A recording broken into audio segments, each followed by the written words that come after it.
The Year of the Four Emperors, How Rome Fell into Chaos, 69 AD. Part 1, The Death of Nero, When an Empire Lost Its Master. For more than 100 years, the Roman Empire had appeared unstoppable. Its legions marched across continents, its roads connected thousands of miles of territory, and its emperors ruled over nearly 70 million people. From the cold forests of Germania to the burning deserts of Syria, Rome seemed eternal. To those who lived within its borders, the empire was more than a state, it was the center of civilization itself. But history has a cruel way of reminding even the greatest powers that no empire is invincible. In the summer of 68 AD, the impossible happened. The emperor was gone.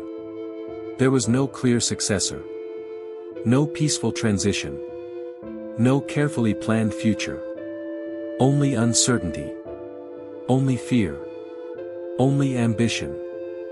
Within months, generals would march against generals, Roman soldiers would slaughter fellow Romans, and the capital of the greatest empire on earth would become a battlefield. The year that followed would forever be remembered as one of the darkest chapters in Roman history. This was the Year of the Four Emperors. And it all began with the death of one man. Nero Claudius Caesar Augustus Germanicus. By the final years of his reign, Nero no longer resembled the young emperor who had once inspired hope throughout the empire. When he first became emperor at only 16 years old, many Romans believed a golden age was beginning. Guided by respected advisors like Seneca and Burrus, the young ruler promised justice, moderation, and prosperity. For a brief moment, it seemed possible. But power has a way of changing people. Over the years, Nero became increasingly obsessed with himself. He considered himself not merely a ruler, but an artist chosen by the gods. He spent enormous sums on extravagant palaces, lavish festivals, theatrical performances, and grand spectacles designed to glorify his own image. He demanded applause wherever he appeared, forcing senators, nobles, and even military officers to sit through endless musical performances in which failure to cheer enthusiastically could be interpreted as treason. Meanwhile, the empire itself began to suffer. Taxes increased. Corruption spread. The loyalty of the army weakened. And the relationship between the emperor and the Senate deteriorated beyond repair. The Great Fire of Rome in 64 AD only deepened the crisis. Although historians still debate Nero's true role in the disaster, many Romans believed he had either allowed the city to burn or deliberately started the fire to rebuild Rome according to his own vision. Whether true or not, public trust was shattered. The emperor became increasingly isolated. And isolated rulers often become dangerous rulers. Executions became common. Political rivals disappeared. Even members of Nero's own family fell victim to suspicion and fear. Every new conspiracy made him more paranoid. Every execution created new enemies. Across the empire, provincial governors and military commanders watched events unfold with growing concern. For the first time in decades, many began asking an unthinkable question. Could Rome survive without Nero? The answer arrived from the western provinces. In Gaul, the governor Julius Vindex openly rebelled against the emperor. Although the rebellion itself was eventually crushed, it revealed something far more dangerous than military resistance. It showed that Rome's governors no longer feared the emperor. Soon afterward, another powerful figure made his decision. Servius Sulpicius Galba. An elderly senator with decades of military experience, Galba governed Hispania Tarraconensis, one of Rome's largest provinces. Unlike reckless rebels seeking glory, Galba moved carefully. He understood that challenging an emperor was one of the most dangerous decisions a Roman could make. Failure meant death. Success meant the throne. At first, Galba claimed he was merely acting on behalf of the Roman Senate. But everyone understood what this truly meant.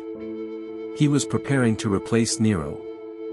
As news spread across the empire, loyalty to the emperor began collapsing with astonishing speed. Provincial governors declared support for Galba. Influential senators secretly abandoned Nero. Military commanders waited to see who would emerge victorious. Most importantly, the Praetorian Guard, the elite soldiers responsible for protecting the emperor himself, began questioning whether Nero was still worth defending. Their commander received promises of enormous financial rewards if they supported Galba. Money often succeeded where loyalty failed. The empire had entered a dangerous phase. Not everyone was openly rebelling. But fewer and fewer people were willing to fight for the emperor. Nero found himself surrounded by servants, advisors, and officials whose smiles concealed uncertainty. Every conversation became suspect. Every silence felt threatening. Every night brought rumors of another betrayal. Then came the moment that changed everything. The Senate, once terrified of Nero's authority, finally acted. The emperor was officially declared a public enemy of Rome. It was an extraordinary decision. For years, the Senate had endured humiliation, intimidation, and fear. Now, sensing that Nero stood alone, its members moved swiftly. The emperor who had ruled the known world suddenly discovered he possessed almost no real power at all. His palace emptied. Friends disappeared. Military officers refused his orders. Even his personal guards abandoned him. The ruler of the greatest empire on earth could no longer command enough men to protect himself. On the night of June 8, 68 AD, Nero fled Rome.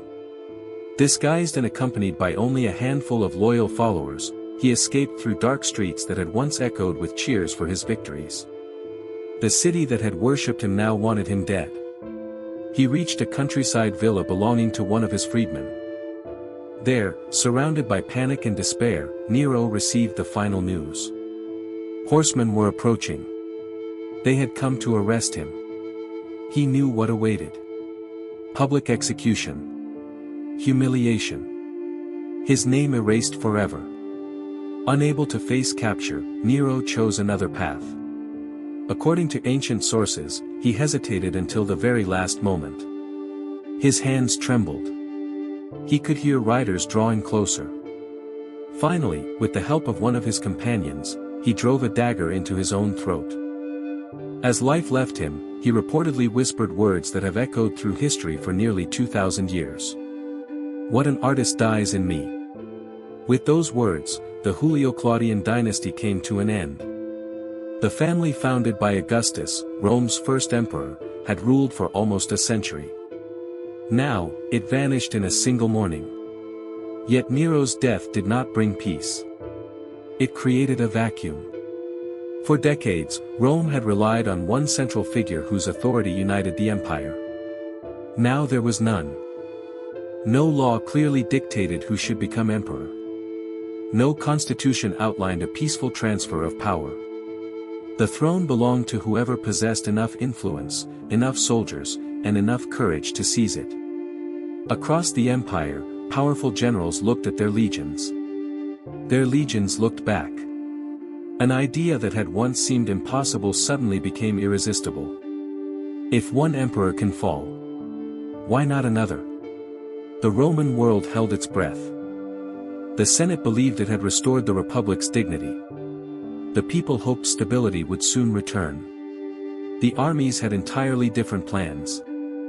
Far beyond Rome, in camps along the Rhine, in the eastern provinces, and across distant frontiers, battle-hardened legions began choosing not merely whom they would obey, but whom they would make emperor.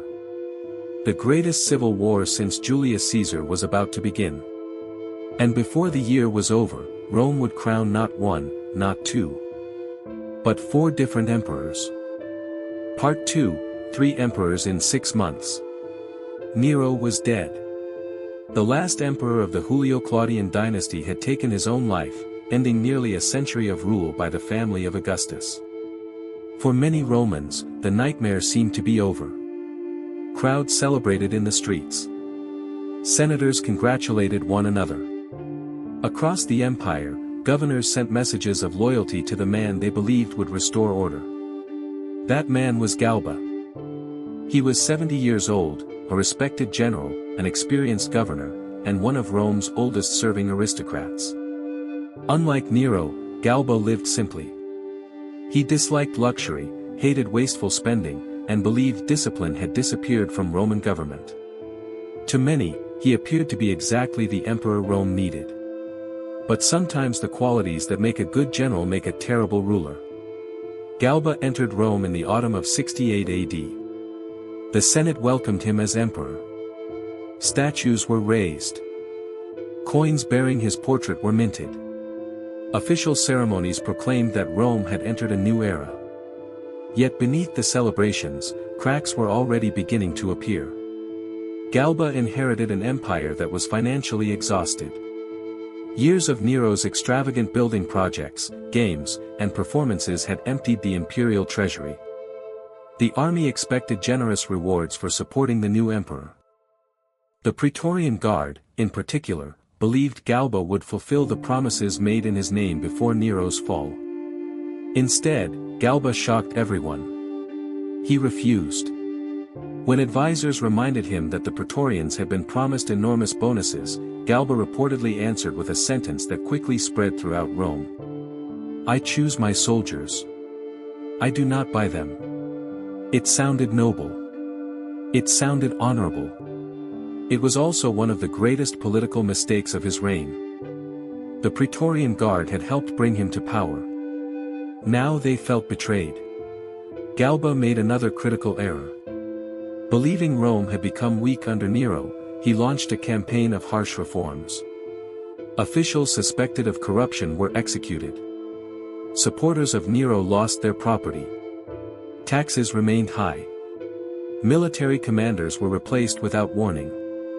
Even wealthy senators, who had initially supported Galba, began to fear his increasingly ruthless decisions. He ruled not through popularity but through strict discipline. The people respected him. Few loved him. Even fewer trusted him. Every week, new enemies appeared. Among those watching closely was a wealthy Roman noble named Marcus Salvius Otho. Otho had once been a close companion of Nero.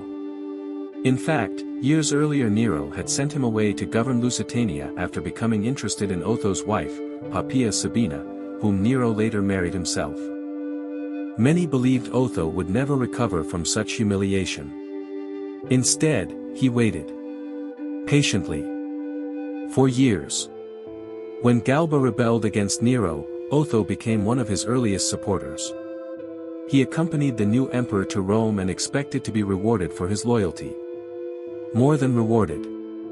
He expected to become Galba's adopted heir. In Roman politics, adoption was one of the most common ways of choosing a successor. Since Galba had no surviving son, everyone assumed he would select someone capable of continuing his rule. Otho believed that man would be him. Then everything changed. On January 10, 69 AD, Galba made his decision. Standing before the Senate, he announced the adoption of Lucius Calpurnius Piso Licinianus. Piso was young. Respected. From a noble family. But he was not Otho. The announcement stunned Rome. For Otho, it was more than disappointment. It was political death. He understood that once Piso became emperor, his own influence would disappear forever. There was only one solution. Remove Galba. Immediately. For weeks, Otho secretly met with officers of the Praetorian Guard. He knew they were still furious over Galba's refusal to pay them. He offered exactly what they wanted. Money. Promotion. Rewards. Within days, dozens of officers pledged their support. Soon, hundreds of soldiers joined the conspiracy. The fate of an emperor once again rested not on the Senate, but on armed men. On the morning of January 15, Galba left the palace after hearing rumors of unrest. At first, reports suggested that loyal troops had crushed a small disturbance. The emperor believed the danger had passed. As he rode through the forum, crowds gathered around him. Then panic erupted. Praetorian cavalry charged toward the imperial procession. People screamed and scattered. Galba's guards hesitated. Some fled. Others simply stepped aside. The emperor, now 73 years old, found himself almost completely defenseless. Ancient writers describe him either falling from his litter or standing upright to meet his fate. According to one tradition, he stretched out his neck and declared, "Strike, if it is for the good of Rome." The soldiers did exactly that. A sword flashed. Then another. Within seconds, Galba lay dead in the street. Nearby, Piso attempted to escape. He reached the temple of Vesta, hoping its sacred ground might protect him. It did not. The assassins dragged him outside and killed him as well.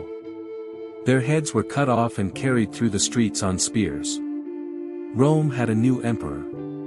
Again. Otho entered the Praetorian camp surrounded by cheering soldiers. The guard immediately proclaimed him emperor. Only hours after Galba's death, the Senate accepted the inevitable. There was little point in resisting. Roman politics had become brutally simple.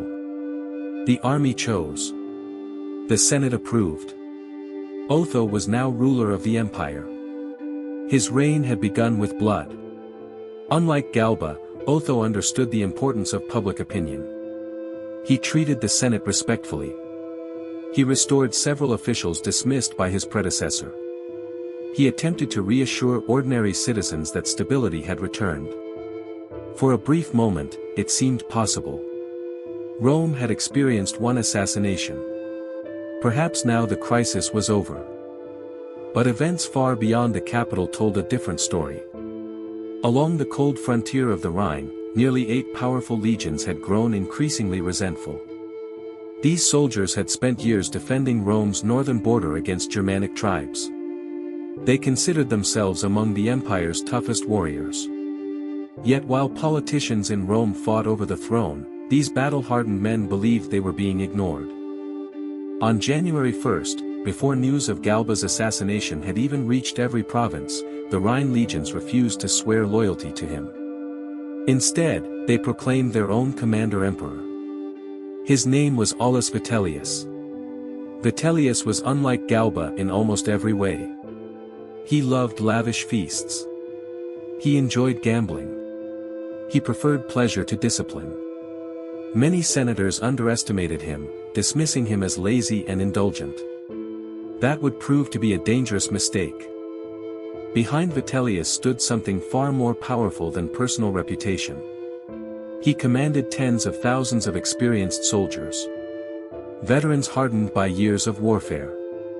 Men who trusted their generals more than distant politicians in Rome. Once they proclaimed Vitellius emperor, there was no turning back. The Rhine army began marching south. Across Gaul. Across the Alps. Toward Italy. Toward Rome. Toward Otho. When news reached the capital, fear spread once again. Citizens who had celebrated Otho's rise only days earlier suddenly realized another civil war had already begun.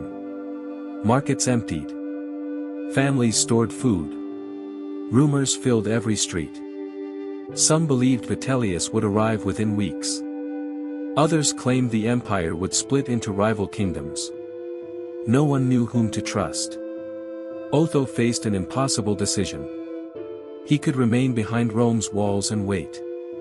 Or he could march north and meet Vitellius before the enemy reached the capital. The emperor chose war. He gathered every available legion, called veterans back into service, and ordered the Praetorian Guard to prepare for battle. Roman would soon fight Roman once again. Not against barbarians. Not against foreign kings. But against fellow citizens wearing the same armor, carrying the same eagle standards, and speaking the same language.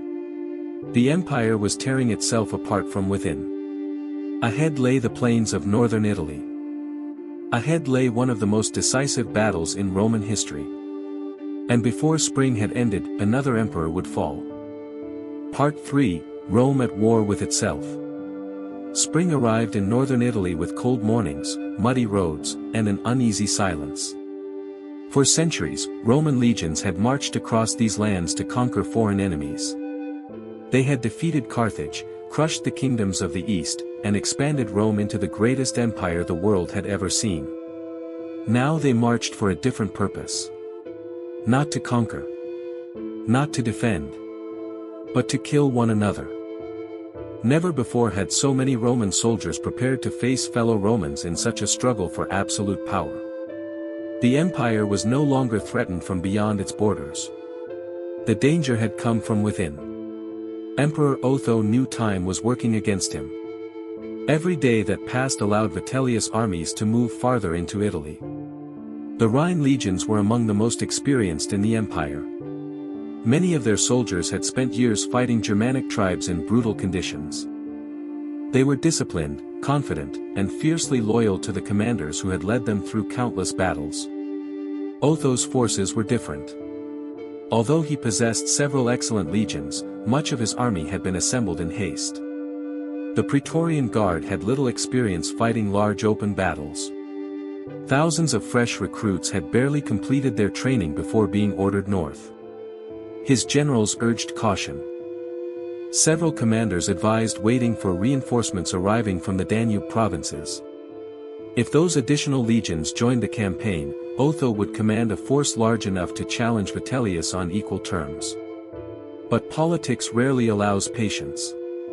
Every passing week strengthened his rival's claim to the throne. Otho feared that hesitation would be interpreted as weakness.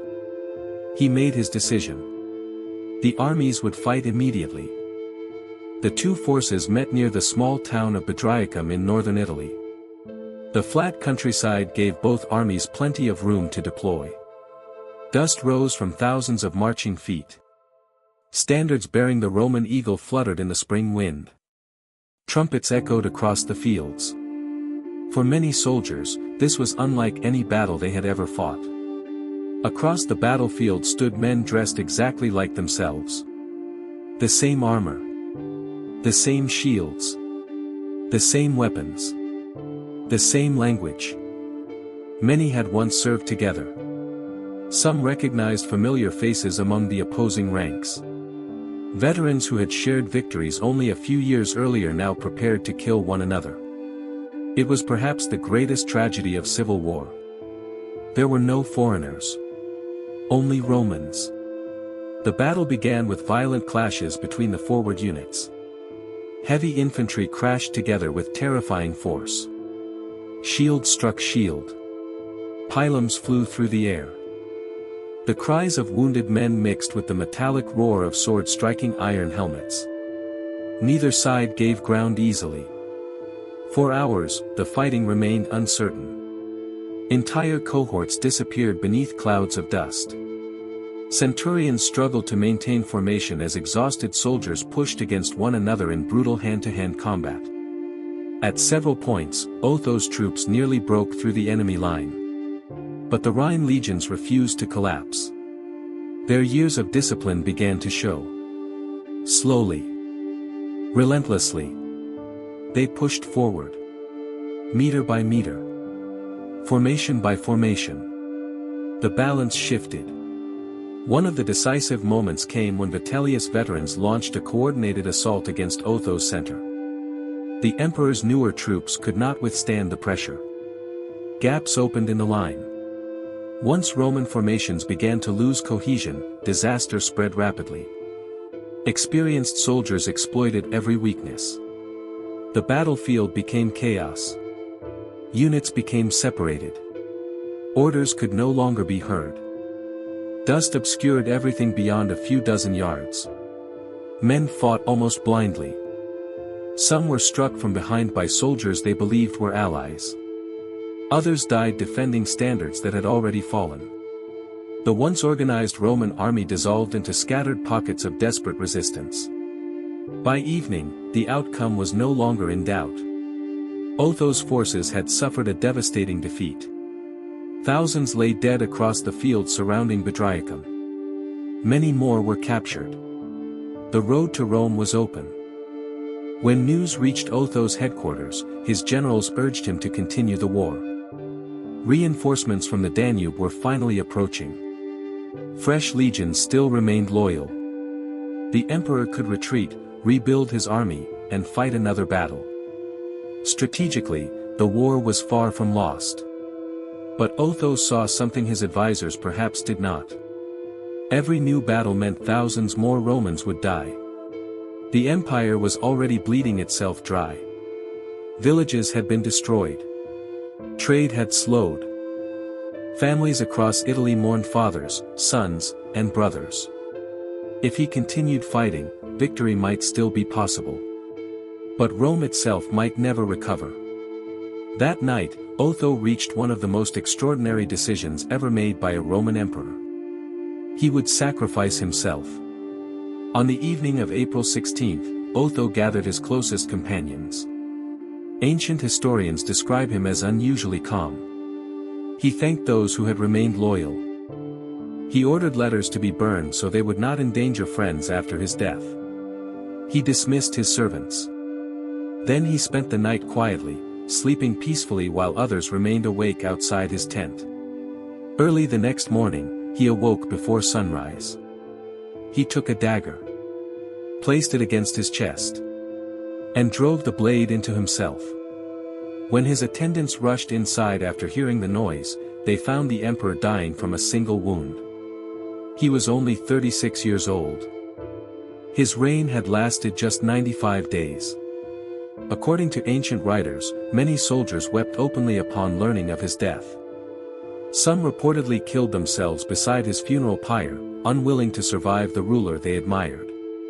Even historians who criticized Otho's ambition later acknowledged that his final decision spared Rome a far longer and bloodier civil war.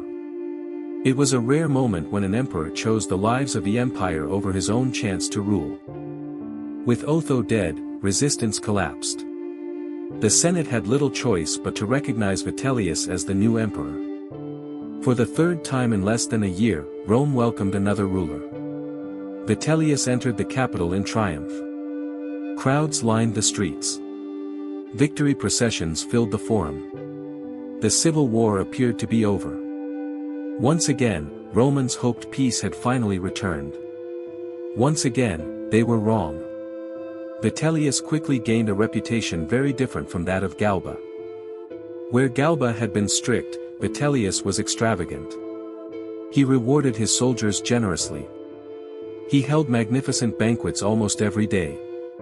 Ancient sources claim that enormous quantities of exotic food were served at his feasts: flamingos, peacocks, rare fish, oysters, and delicacies brought from every corner of the empire. Whether some accounts exaggerated his appetite or not, one fact is clear. The imperial treasury, already weakened by Nero's extravagance and the recent civil war, now faced even greater pressure. Money flowed out faster than it could be collected. Government offices changed hands as rewards for loyalty rather than competence. Military commands were granted to political supporters. Corruption spread rapidly. Many senators who had celebrated Vitellius' arrival soon began questioning whether he possessed either the discipline or determination necessary to govern the empire. Yet the greatest threat to his rule did not come from Rome. It came from nearly 2,000 miles away. Far to the east, another general had been watching every event with growing interest. His name was Titus Flavius Vespasianus. History remembers him simply as Vespasian. Unlike the ambitious politicians in Rome, Vespasian had spent the previous years commanding Roman forces in Judea, where he was leading the difficult campaign to suppress the great Jewish revolt.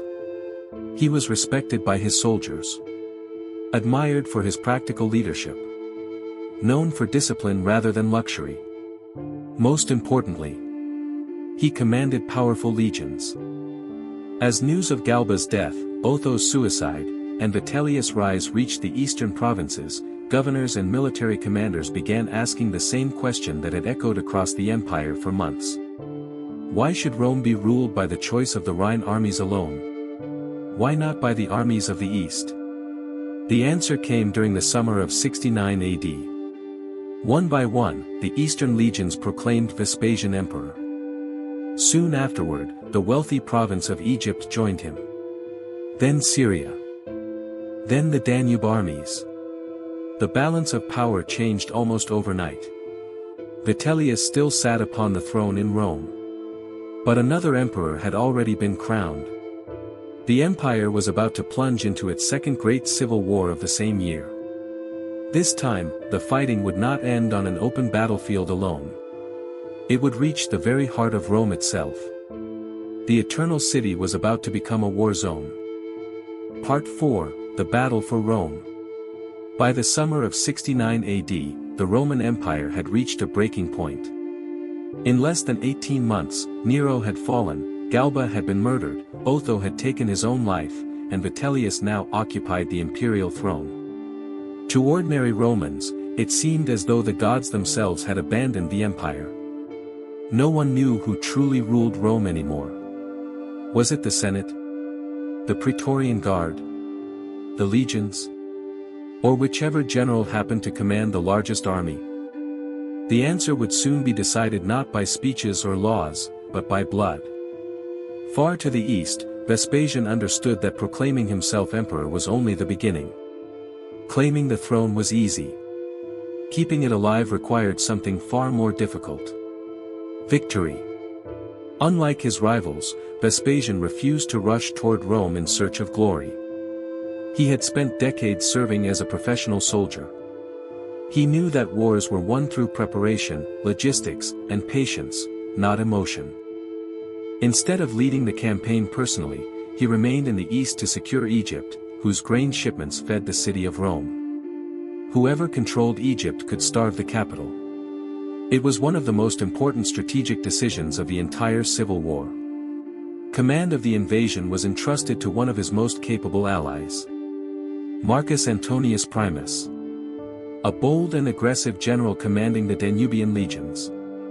If Vitellius expected hesitation, he was about to be disappointed. As autumn approached, Antonius Primus crossed into northern Italy. His army was composed of hardened veterans from the Danube frontier, men who had spent years fighting Dacians and Sarmatians. They marched with remarkable speed. Vitellius, meanwhile, struggled to respond. Although he still possessed experienced Rhine legions, many of his commanders disagreed over strategy. Some urged him to defend northern Italy. Others wanted to withdraw closer to Rome. Several officers openly questioned one another's authority. The unity that had carried Vitellius to power was beginning to crack.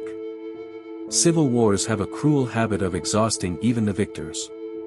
The opposing armies met once again near Bedriacum. It was an eerie coincidence. Only 6 months earlier, Otho had been defeated on these very plains. Now another Roman army prepared to fight over the same ground. The Second Battle of Bedriacum began under cover of darkness. Unlike most Roman engagements, much of the fighting continued throughout the night. Torches flickered across the battlefield. Standards became difficult to distinguish. Confusion spread rapidly. Soldiers struggled to identify friend from foe. Commands were drowned out by screams, clashing steel, and the thunder of thousands of boots. At several points, entire units became separated in the darkness. Centurions relied on voices rather than sight to maintain formation. It was one of the most chaotic battles in Roman history. As dawn broke, exhaustion covered both armies. But one side had begun to gain the advantage. The Danubian legions fought with relentless determination. Many believed they were restoring stability to the empire. Vitellius' forces, worn down by confusion and conflicting orders, gradually lost cohesion. Then came the decisive moment. One of Vitellius' strongest formations finally broke. Another soon followed. Panic spread faster than discipline could contain it. Roman soldiers who had held their ground throughout the night suddenly began retreating. Retreat became flight. Flight became collapse. The battle was over. Antonius Primus had won a crushing victory. Northern Italy now belonged to Vespasian. News reached Rome with terrifying speed. Inside the capital, fear returned. Markets closed. Families barricaded their homes. Senators quietly packed their belongings. No one knew what would happen when another victorious army reached the city. Vitellius himself appeared increasingly uncertain. Some advisors urged him to abdicate peacefully. Others demanded continued resistance. For days, the emperor hesitated. At one point, he even negotiated terms under which he would surrender the throne in exchange for his life and a comfortable retirement. Many believed the crisis had finally ended. Then everything changed. Hardline supporters convinced Vitellius to continue fighting. The agreement collapsed. Rome would have to be taken by force. As Vespasian's supporters approached the city, violence erupted inside Rome itself. The streets became battlefields. Barricades appeared across major roads. Armed civilians joined one side or the other. Gladiators were recruited to defend strategic positions. Even slaves were handed weapons. For perhaps the first time in generations, Rome experienced the horror of full-scale urban warfare. The city that had conquered the Mediterranean now found itself unable to protect its own streets. One of the darkest moments came on the Capitoline Hill. The Capitoline Temple of Jupiter Optimus Maximus was not merely another building. It was the spiritual heart of Rome. For centuries, victorious generals had climbed its steps to offer thanks to Jupiter. Triumphs ended there. Oaths were sworn there. The authority of Rome itself seemed to reside within its sacred walls.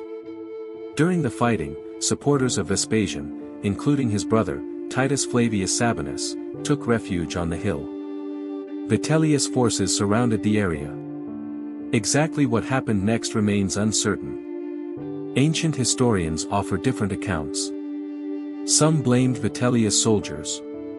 Others believed the defenders accidentally caused the disaster. But the result was undeniable. Fire broke out. Strong winds quickly spread the flames.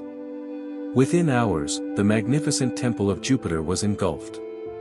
Its towering columns collapsed. Its roof crashed inward. Sacred statues blackened in the inferno. Smoke rose high above Rome, visible for miles. Citizens watched in horror as one of the oldest and most sacred symbols of their civilization disappeared into flames. Many believed it was a sign from the gods. If Jupiter's own temple could burn, what hope remained for the empire? Days later, Antonius Primus and the Danubian legions reached Rome. The assault began immediately. Unlike earlier civil wars, this battle unfolded street by street. Every intersection became a defensive position. Every public building could become a fortress. Roman soldiers smashed through gates, climbed walls, and fought house to house. The narrow streets amplified every sound. The clash of shields echoed between marble buildings. Smoke drifted through the forum. Citizens hid behind locked doors while armies battled only a few feet away. The city had never witnessed destruction on such a scale from its own people. Vitellius realized the situation was hopeless. His remaining supporters urged him to flee. According to several ancient accounts, he disguised himself in ordinary clothing and attempted to hide among the palace servants. Some stories claim he concealed himself inside the imperial palace. Others say he sought refuge in a small lodge near the palace grounds. Wherever he hid, it did not matter. He was discovered. Dragged from his hiding place. Surrounded by victorious soldiers. Gone was the emperor who had entered Rome in triumph only months earlier. Now he stood filthy, exhausted, and powerless. The soldiers tied his hands behind his back. A rope was fastened around his neck. He was forced to walk through the streets before a hostile crowd. People shouted insults. Others threw stones, mud, and refuse. Some laughed. Some remained silent. The humiliation was deliberate. Rome wanted everyone to witness the fall of another emperor. As he was pushed toward the forum, witnesses later claimed Vitellius looked around the city one last time. Perhaps he realized how quickly fortune had abandoned him. Only months earlier, the empire had belonged to him. Now he owned nothing. At the Gemonian stairs, the traditional place where the bodies of executed criminals were displayed, the soldiers finally ended his life. His body was mutilated. Then thrown into the Tiber River. The third emperor of the year was dead. When the fighting finally ceased, Rome was almost unrecognizable. Entire neighborhoods had been damaged. The Capitoline Temple lay in ruins. Thousands of soldiers and civilians were dead. The treasury was nearly empty. Trade had stalled. Confidence in the imperial government had collapsed. The empire had survived. But only barely. Yet amid the smoke and silence, one fact had become undeniable. There was only one serious claimant left. Across the empire, governors pledged allegiance. Legions swore new oaths. The Senate accepted reality. For the fourth, and final, time that extraordinary year, Rome had another emperor. His name was Vespasian. But inheriting the throne was only the beginning. He did not receive a prosperous empire. He inherited one exhausted by war, scarred by betrayal, and dangerously close to collapse. His greatest battle would not be fought with swords. It would be fought rebuilding Rome itself. Part 5, How One Man Saved the Roman Empire. When the fighting finally ended in December of 69 AD, silence settled over Rome. But it was not the peaceful silence of victory. It was the silence that follows catastrophe. Smoke still drifted above ruined buildings. The streets that had echoed with the clash of Roman swords were now filled with funeral processions. Families searched for missing fathers, sons, and brothers. Merchants counted their losses. Temples stood blackened by fire, and the imperial treasury was nearly empty. The Roman Empire had survived one of the darkest years in its history. Yet survival alone was not enough.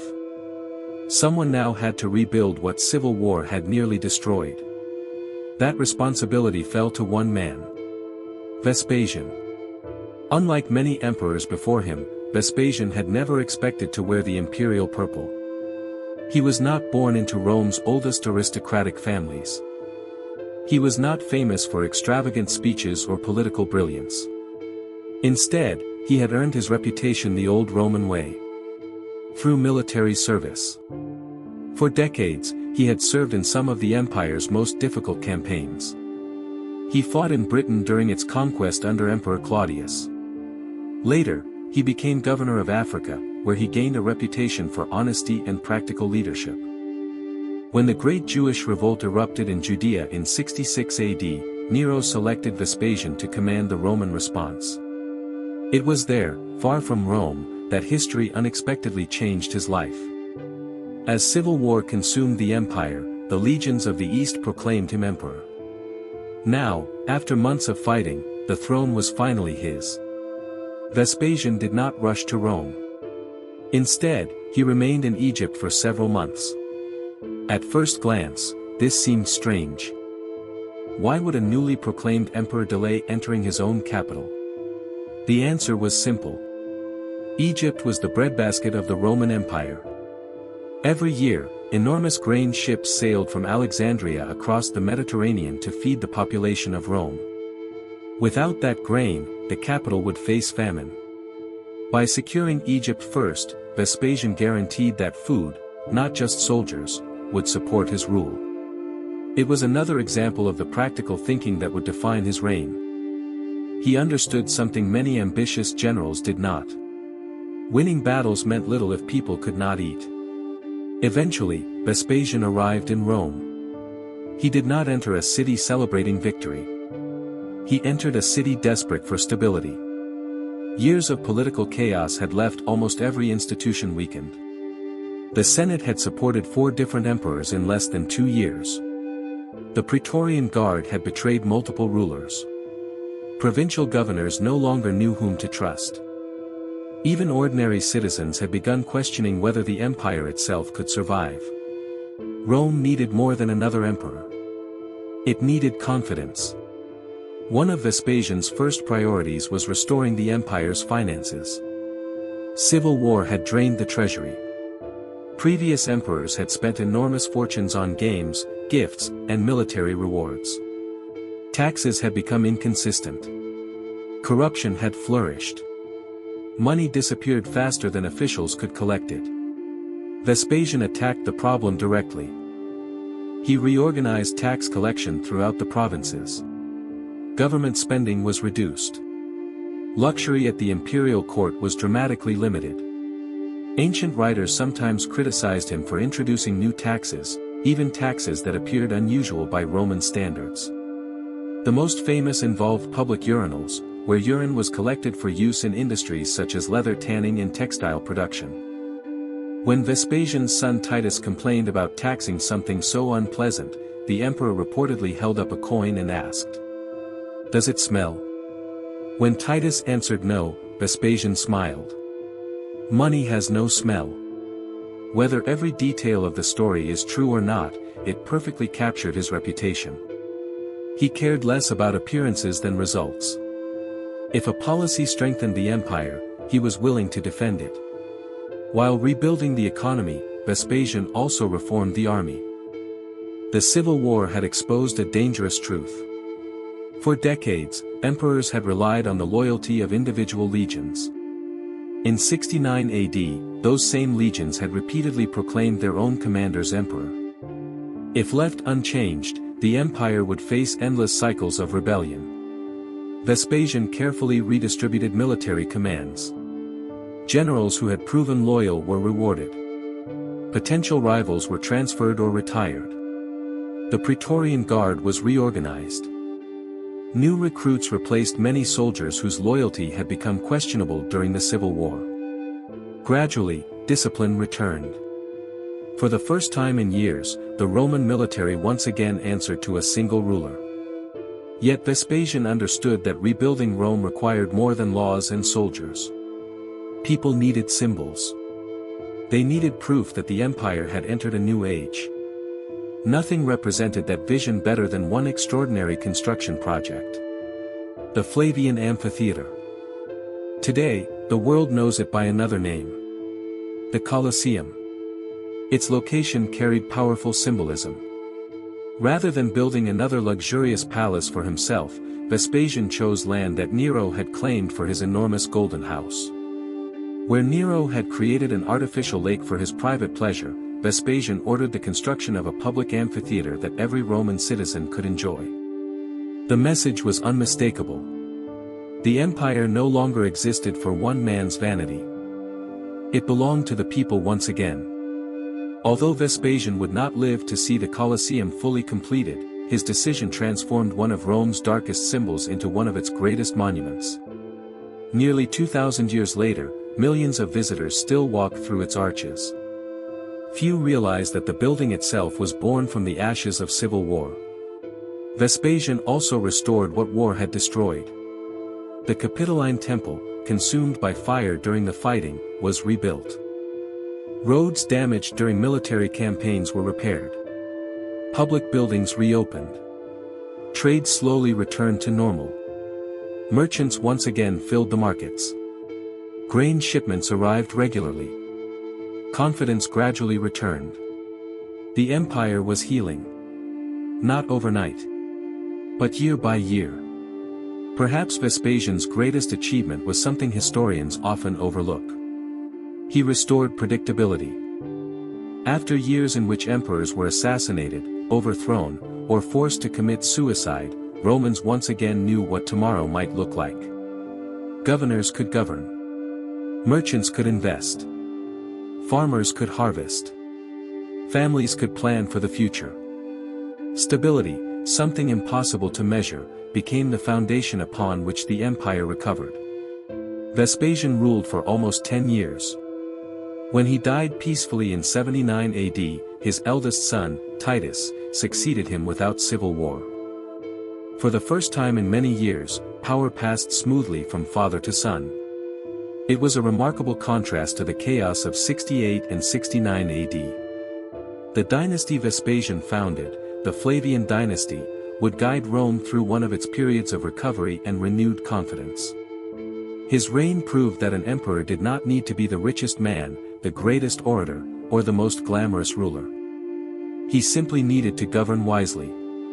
The year of the 4 emperors left scars that never fully disappeared. It demonstrated that the Roman Empire was no longer protected by tradition alone. The loyalty of the army had become the true source of imperial power. Future emperors would remember that lesson. Some would rule successfully. Others would die trying.